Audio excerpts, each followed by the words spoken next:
Good morning. My name is John Engler. I am the pastor over at One Church, and some of you may or may not know, you guys have helped us out, and I'll tell a little bit of that story as we've got planted, and we are going on, I can't do math, 8 months strong now. And yeah, I felt like it was a perfect time to step away and let them run with everything. But God has a sense of humor as I'm sitting here and I'm waiting for all of the text messages of things that are going wrong back at One Church, and nothing happens besides one of the families say, "Hey, I thought you'd be at church today." And I said, "No, I'm over in Mount Pleasant, preaching." He's like, "Oh, I smoked a half rack of ribs and brought it to church for you today." Thanks.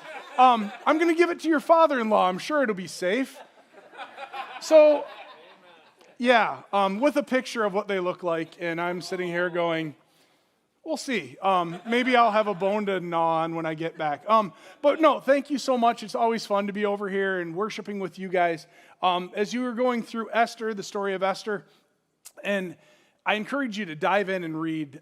This is just such a great book, and I know Dave's been talking about it and has been kind of going through this with you guys. And I think it's such a great, right? Like, God is not mentioned in Esther, but every part of it, there's obviously parts that you see and you see, hey, that's all about God, right? So it's a great part. So I encourage you to be reading along as you guys go through this. I continue to do that and I watch your guys' services after we're done. And I continue to read through it, and I'm finding and diving into more and more stuff. If you don't know, for me, I grew up the youngest of 5 kids. I had 2 older brothers, 2 older sisters, and I loved everything sports. Sports was like what I wanted to be, everything about sports. And my 2 sisters, they trained me in such things as like how to braid hair and Barbies. Didn't really serve me well in life. I can braid my daughter's hair, but she doesn't let me. So it really hasn't served me well at all. But my brothers, they wanted me to be a sports player. They wanted, their little brother to be everything. So they invented this game that this practice that they were going to do. And one of the brothers, who are 6 and 10 years older, so a lot bigger than me, would hike me the ball, and I had to go back as the quarterback, and he would go out for a pass. Meanwhile, the other brother would come in and hit me as hard as he could and tackle me, and my goal was to throw the pass perfectly, and let's just say it was a stupid drill. Like, I don't understand what my brothers were trying to train me, so I gave up on football. It was right then and there I said, I don't want to, as my brother's helping me get up off the ground and going, did I do good? No, you can do better. Let's do it again. No, I don't want to be part of that. So then I moved into middle school, and if my time period in middle school, in upper elementary, was phenomenal time to be a fan of Michigan sports, because the 1989-90 Detroit Pistons, world champion Pistons, were happening. And so I wanted to be a basketball player. I wanted to be able to be Bill Laimbeer and shove down people, and even though I was too nice to do it, but to be able to shoot from the outside. I wanted to do all that stuff. So I worked on that. And back in that time, talking about right? Like, during that time, now you just go to the internet, you find the video. But they had the song that they would come out to, the final countdown. Anybody know what I'm talking about? And you would just love it, like every part. So I went and got my Fisher-Price tape player, and the Pistons were starting, and I set it next to the TV speaker and hit the record button so I could get the theme song, like their pump-up jam. And then I would go outside toting my Fisher-Price tape player. And if you don't know, they're brown and ugly, but they're like indestructible, right? And I would just play that over and over. And I didn't really practice shooting as much as I should. I practiced more like how I would run out of the tunnel. And I was it was the Beaverton, Michigan, 6'4", John Engler. It was like this hero moment. I wanted every part of it. And I laugh and I look back on that, and then I realize I've done the same thing to my son now. Because everything now is about Steph Curry for him, right? Everything, it's how training of Steph Curry, how he does this. And when you look at that and you see what Steph does, it's pretty phenomenal. He starts every practice, every game, dribbling 2 basketballs, because he says, if I dribble 2 basketballs, I'm going to dribble twice as much in a game as I'm going to shoot, so I need to start off with practicing dribbling. Then he goes to shooting shots that he would in a game, free throws, shots that you would typically have, and then he ends his time shooting shots that nobody would ever take in a game, ever, ever, ever. Simply so he can be prepared if he has to shoot that shot. He has to be prepared. He's ready for that moment. You need to understand, so many of us spend our life doing that, like training, like this moment's coming. The first thing you need to understand as I'm reading through Esther is Esther has a big moment, and we're going to talk about that. But even more importantly is we're constant in a state of being in active training. You need to be in active training. It's not a preparing for something, right? My wife has run a couple marathons, and it's just stupid crazy, the number of miles, and she prepares for that day by going more and more miles, and which means I sleep in more and more and more on those days, right? Like she prepares that and for that day. But it's not like that in Christianity. It's not like that if you're a Christian. It's preparing your every day. You're going to have trials. You're going to have stuff. We live in a sinful world. You need to understand that we are in active training. While on earth in the sinful world, you need to be in active training. You never know when your situations are going to arise. So last week, Dave talked about, if you were here, he talked about the villain in our story, which was Haman. Haman was just evil, evil, evil guy. You'll also see kind of a theme going on with Haman and the king. There's a lot of drinking going on. They, more and more as you read it, you hear or read stuff like they were high in spirits and stuff, which pretty much means they just drank a whole lot, the king and Haman. Like the villain, it's the perfect whatever villain moment that you can think of. This week, Dave, maybe because he likes me, gave me the hero moment. We get to talk about Esther. We get to talk about the hero of our story. So starting off in 3:15, what you guys read last week, the couriers went out, spurred on by the king's command, and an edict was issued in the city of Susa, and the king and Haman sat down to drink. Surprise, surprise. But the city of Susa was bewildered. So pretty much what's happening is they sat down, Haman tricked the king. Now the king has put out word that we are going to kill all the Jews. Okay? So all of this is going on. We're going to kill all the Jews. And Mordecai, who is Esther's kind of, raised Esther, took care of Esther, kind of father figure to Esther, is Mordecai was so upset, this is the part I start with, so upset that he tore all of his clothes and put on sackcloth and ashes in wailing loudly and bitterly. You just find out that literally the king has put out word that he is going to kill you and everybody that believes like you, and we're surprised by the fact that he is wailing loudly and bitterly, right? Like, I would think that I would be crying out a lot too. He rips all of his clothes. And so Mordecai is sitting there, and he because of the way he's now dressed, he can't go inside the king's gates anymore. So we have this messenger game going back and forth in Esther 4, where because of how he's dressed, Esther sends clothes to Mordecai because he ripped his and he's covered in ashes. And Mordecai refuses them. He's mourning pretty bad that he's going to die. He refuses them, and then she sends one of her aides, Hathach, and he tells all that is happening, talks about the money that's going on, stuff that Dave talked about last week, tells Esther, please, please, please beg the king not to do this. Beg the king to not kill us all. And she sends back word and says, I could do that, but I would be killed if I do it. So pretty much I'm not going to do it because I could be killed because of this. This is where we get to the cool part of the story. If nothing else, if you've never read Esther before, you may have caught this one part of Esther. This is the cool part. This is the hero montage.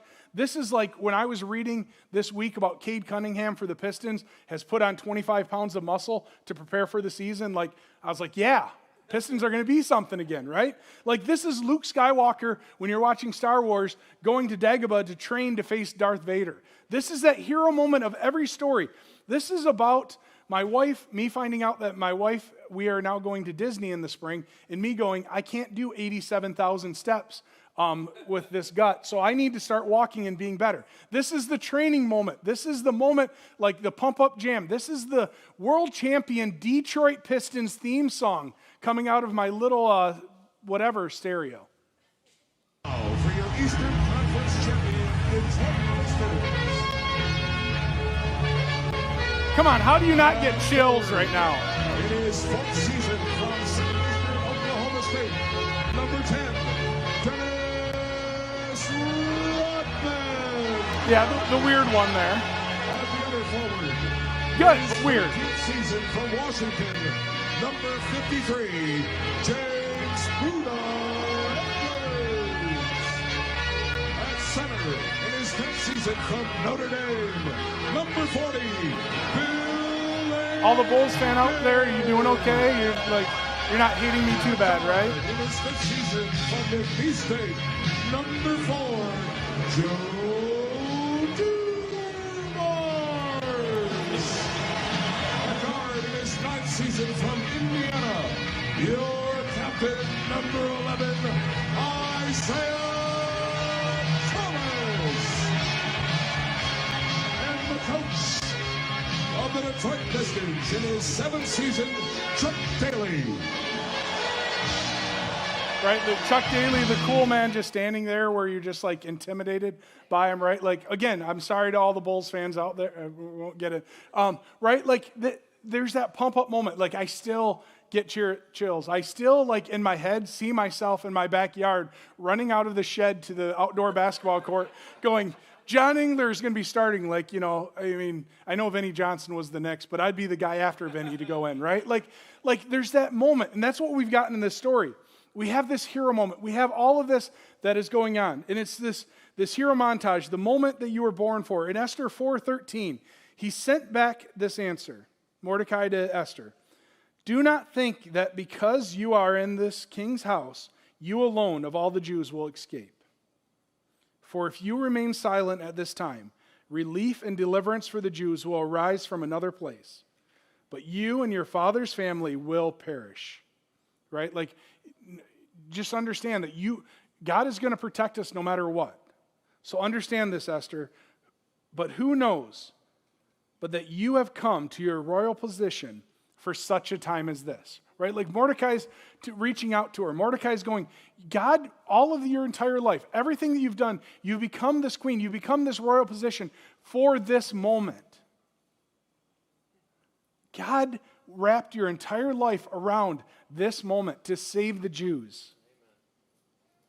The power in those words, the hero moment for Esther. And I love what she does next. Because so too often, like when I get that word, I go, okay, let's go. And it says the next thing she does is she sends word back to Mordecai to say, will you guys for the next 3 days fast for me? Will you pray? Will you focus? Because our first step should always be time with God. When we get that call, when we get that nudge, when we do that, we need to say, God, is this what you have for us? Is this what you have? Like that moment, like we get in the worldly thing and go, this is my moment, this is what it's about. But have we talked to God and said, God, what is it that you would have me? How would you have me react? How would you have me handle this? My first moment, like we're going to face stuff. We're going to face stuff every day. We're going to face stuff when we walk out of this church. You may face stuff after the sermon's over. And it may feel heavy. It may feel difficult. How do you handle it? Have you talked to God? When you drive out of here and somebody cuts you off or you cut somebody off on accident and you give them the universal hello sign, like, was I showing them God? No. How is it, God, that you're going to have me handle this situation? We talk to God first. Esther then puts on her royal robe and she stood in the inner court after 3 days. And then the king asked, and this is Esther 3 through 5. The king asked, what is it, Queen Esther? What is your request? Even half of my kingdom, it will be given to you. She replies, if it pleases the king, let the king, together with Haman, come today to a banquet I've prepared for him. See, so I mean, women have this, like Queen Esther has this all figured out, right? She's beautiful in her robe. She puts this on. I'm not saying in no judgment as I stand behind this to protect my wife from like the glaring eyes, right? Like I'm not saying women do this, but the queen she knew what she had. She knew that she had him, right? Like my wife may have used the same thing as the reason we have a dog now, right? Like that trick of like, hey, if you love me, you know, a cute little puppy would be fun. Yeah, a cute little puppy's not necessarily fun. But yeah, right? Like Max is here and I've come to accept it. We have a dog. But right, like Queen Esther has figured this out. She's worked through this, and she sees that she has the king right where she wants him. He says, bring Haman at once, so that we may do what Esther asked. She has the hook in him, and she knows it's time. Esther 5:8, if the king regards me with favor, and if it pleases the king to grant my petition and fulfill my request, let the king and Haman come tomorrow to the banquet. I will prepare for them. Then I will answer the king's question. Right? Like she's kind of playing him a little bit longer, going, hey, I know I look good in this robe, and now I got you to come to the first banquet, now tomorrow. Right? Like this is the hero moment. This is the moment that the queen knows. She knows all the things that she has to do. Like if you dive in deeper with this, like she wasn't allowed to approach the king. So how does she get the king's attention? Well, I'm going to dress up really nice. I'm going to get his attention with what God has given me. Let's just call it that, right? Like she uses all of those different things at her disposal because she knows she wants to save the Jews. She wants to save herself. She wants to save Mordecai, right? Like this is the hero moment. She's using all of this part. And then we get the part where Haman ends here at 5:9. Haman went out that day happy and in high spirits. Surprise, surprise. They're drinking again, right? But when he saw Mordecai at the king's gate and observed that he neither rose nor showed fear in his presence, he was filled with rage against Mordecai. So as I wrap up the end of this, I get 4 and 5. Like I was like, thanks, Dave. I get the cool point, right? Like I get the hero part where she has this great line, like for a moment like this. But I feel like more I've landed on like Empire Strikes Back, if you watch Star Wars, right? Like we know something good's happening, but now we're going to cut it off. Like Luke falls down the tunnel and he cuts his hand off, right? Like I know something good is going to happen, but where do I go here? See, so Haman, our evil villain, sees Mordecai, gets so angry seeing him, he makes this giant stake, 75 foot high, to have Mordecai impaled on the next day.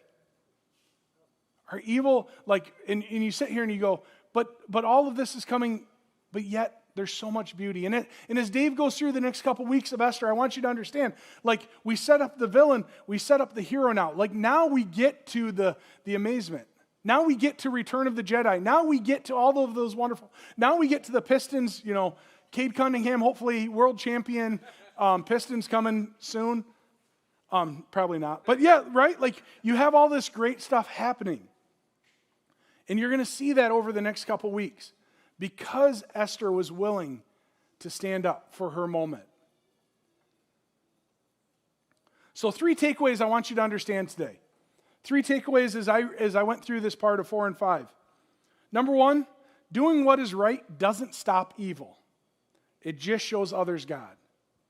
This morning, I was watching ESPN, and they had a thing about Jackie Robinson, and they were talking about Jackie Robinson breaking the color barrier and how him doing that was going to get rid of all racism in baseball. How many years later, his wife, I think, just turned 100 plus, and it still hasn't happened, right? 75 plus years. Doing what is right shows others God. It doesn't stop evil. We live in a fallen world.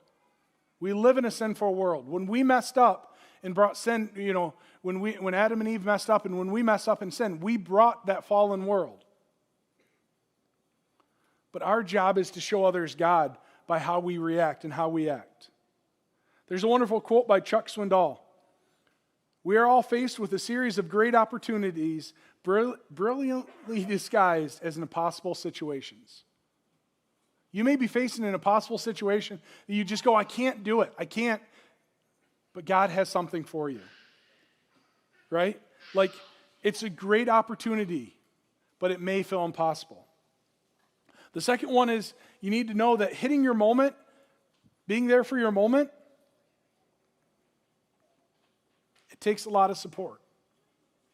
About a year ago this week, it was kind of fitting, I felt very discouraged. I had no idea we had a name for the church. We didn't really have a location. Unfortunately, I was going to be the pastor, and I was really hoping somebody else was going to do it. We had all these things falling into place, but we didn't have, I was feeling super discouraged. Some churches that wanted to be a part of it, kind of backed out because just got ugly, and I was so discouraged. And I sent a random text message. I don't know if it was that random because God tugged to Matt. And Matt and I had been friends, and we ended up having lunch with him and Dave. And the support that came out of that for one church, and the support now that one church throws back to thrive, like we want to be in this together, because that's what churches need to be. We need to be supportive of each other, but we as friends, that's why we come to church on Sunday, right? We need this support. We need this relationship. We need this to spur each other on to something greater. The Old Testament talks about Moses raising his hands and his arms getting tired. So Aaron and Hur holds his arms up so he can continue, right? Like we need that support. We need that back and forth.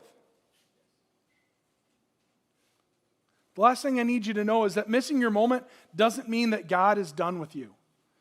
So many times in my life, I felt like I missed my moment. Like God really wanted me to do that.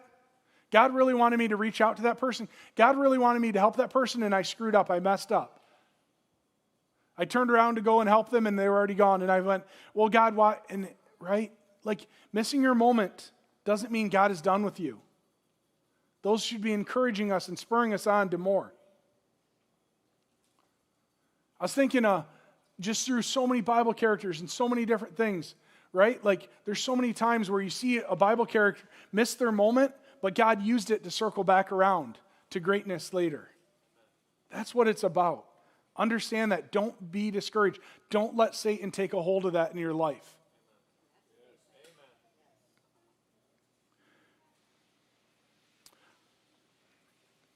About 12 years ago, I was sitting at a camp. And I was in the back, and it was a family camp, and I was there as a single guy, because that's what single guys do, is go to family camps, right? And I sat there, and the speaker was talking about, what is it that God has for you? What is it that God is working on you? What is God calling you to that you're just running away from?